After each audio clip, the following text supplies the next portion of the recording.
गति 120 शब्द प्रति मिनट। डिक्टेशन शुरू होने में समय शेष है 5 सेकंड। Ready, start. अध्यक्ष महोदय, सरकार चाहती है कि अन्न के मामले में देश आत्मनिर्भर बने, तो मेरा सुझाव है कि जिन जगहों पर काफ़ी संख्या में ट्रैक्टर से काम लिया जा रहा है, आपको कोई कारखाना खोलना चाहिए और सस्ती कीमत पर उनकी मरम्मत की व्यवस्था करनी चाहिए। आप बाहर से ट्रैक्टर मंगा रहे हैं। मैं समझता हूं कि यह सारा रुपया व्यर्थ व्यय किया जा रहा है। मेरा सुझाव है कि इस देश में ही ट्रैक्टर बनाया जाए। बाहर से खेती के सामान जो आ रहे हैं, कारखाने से होकर ही आ रहे हैं। इनको जहां भेजना हो वहां सीधा भेजा जा सकता है, किंतु हो यह रहा है कि पंजाब सरकार द्वारा इनको सारे देश में वितरित किया जाता है। चूँकि इनको पहले पंजाब भेजा जाता है और फिर सारे देश में भेजा जाता है, इसलिए खर्चा ज़्यादा लगता है। खर्चा कम करने के लिए, लागत कीमत कम करने के लिए यह आवश्यक है कि इनको सीधा भेजा जाए। मैं समझता हूँ कि इसमें कोई औचित्य की बात नहीं है। इस पर भी आपको विचार करना चाहिए। आपको किसानों की सहायता करनी चाहिए। उनकी हिम्मत आप न तोड़ें।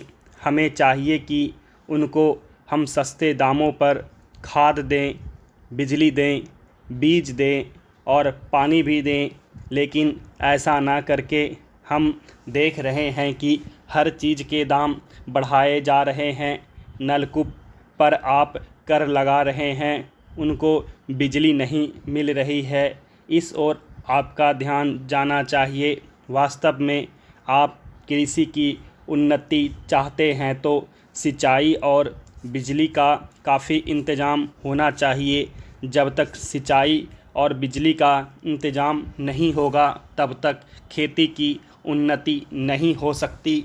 अब तक सिंचाई और बिजली तो एक मंत्री के हाथ में है, लेकिन कृषि दूसरे मंत्री के हाथ में है। ऐसा नहीं होना चाहिए। सिंचाई, बिजली और कृषि अगर किसी एक मंत्री के हाथ में हो तो खेती की उन्नति का काम सरलता से हो सकता है। मेरा निवेदन है कि इस ओर भी आपका ध्यान जाना चाहिए। समाजवादी समाज की रचना की बात बहुत कही जा रही है। गरीबी को दूर करके हम सबको बराबर लाना चाहते हैं, लेकिन देश में गरीबी आज भी बढ़ती जा रही है। मैं यह नहीं कहना चाहता हूँ कि हमारे देश में सरकार ने कुछ नहीं किया है। अध्यक्ष महोदय, बहुत कुछ किया है, लेकिन महंगाई बढ़ती जाती है और इस कारण से जो देश की खेती की या किसानों की उन्नति हुई भी है, वह महंगाई के कारण समाप्त हो गई है।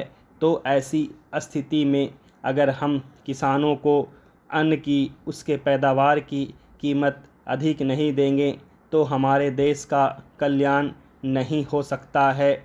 मैं कोई यह नई बात नहीं कह रहा हूँ। पहले अमेरिका में यही किया गया, जब वहाँ पर खाद्य समस्या के कारण लोग परेशान थे। हमारे यहाँ भी उसी से कल्याण होगा।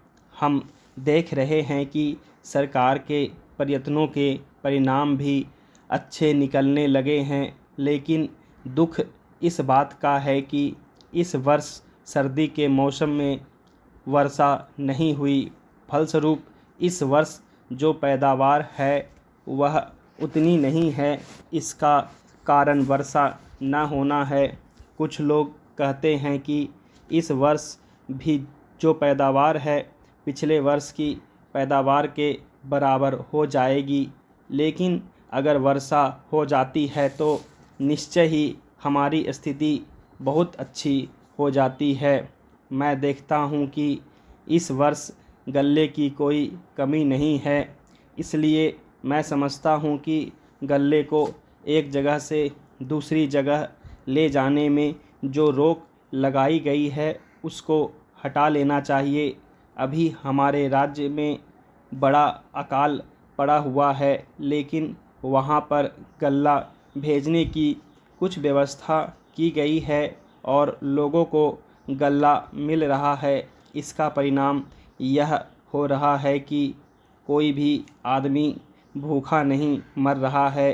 पिछले 2 वर्ष में कोई आदमी भूखा नहीं मरा। यह हमारे देश की सरकार के लिए बड़े ही संतोष की, बड़े ही गर्व की बात है। यदि अन्न की उपज हमें बढ़ाना है तो हमें पानी का इंतज़ाम करना चाहिए।